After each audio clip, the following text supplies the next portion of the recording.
ऐसे ही उनका समय बीत रहा था। एक दिन जब रघु गाजर बेचने के लिए गया हुआ था तो पीछे से उसके खेत के पास से एक चरवाहा अपनी गायें लेकर जा रहा था। उसकी गायों ने गाजर को देखा तो रघु के खेत की तरफ दौड़ी। उन्होंने रघु के खेत से गाजर खाना शुरू कर दी।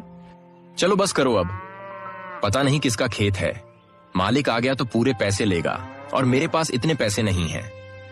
चलो भागो, अब घर जाकर खा लेना। चरवाहे ने गायों को रोकने की बहुत कोशिश की, लेकिन वे नहीं रुकी। उन्होंने थोड़ी ही देर में सारा खेत साफ कर दिया।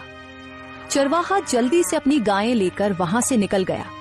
किसी की भी नजर उस पर नहीं पड़ी। रघु की कमाई का एकमात्र जरिया यही गाजरों का खेत था। वह भी अब तबाह हो गया और रघु को इस बात की कानों कान खबर नहीं थी। उधर रघु बहुत खुश था, दिल ही दिल में सोच रहा था, अब गाजर अच्छी बिक रही है। मैं कुछ ही दिनों में पैसे जमा करके अपनी बेटी को एक लाल रंग का प्यारा सा सूट ले दूंगा। बहुत समय हो गया है, मैंने कभी उसे नया सूट नहीं दिया क्योंकि और भी खर्चे बहुत होते हैं, लेकिन इस बार मैं पक्का उसे सूट ले दूंगा। ऐसे ही ख्यालों में रघु अपने घर चला जाता है।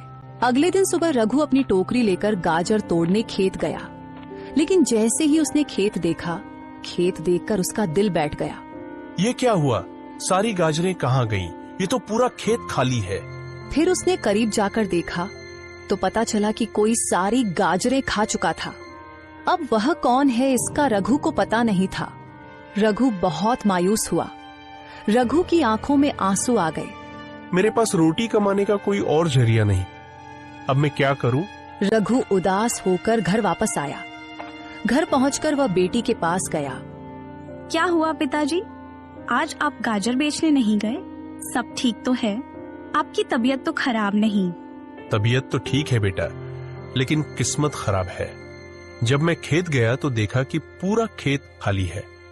पता नहीं कौन मेरी सारी गाजरें खा चुका है। मैंने आसपास कुछ लोगों से भी पूछा, लेकिन किसी को भी इस बात का पता नहीं। अब मैं क्या करूं? मुझे तो कुछ भी समझ नहीं आ रहा। दोबारा अगर खेत में गाजर लगाऊंगा तो 3 से 4 महीने लग जाएंगे। इतनी देर में हम क्या करेंगे? घर का खर्च कैसे चलेगा?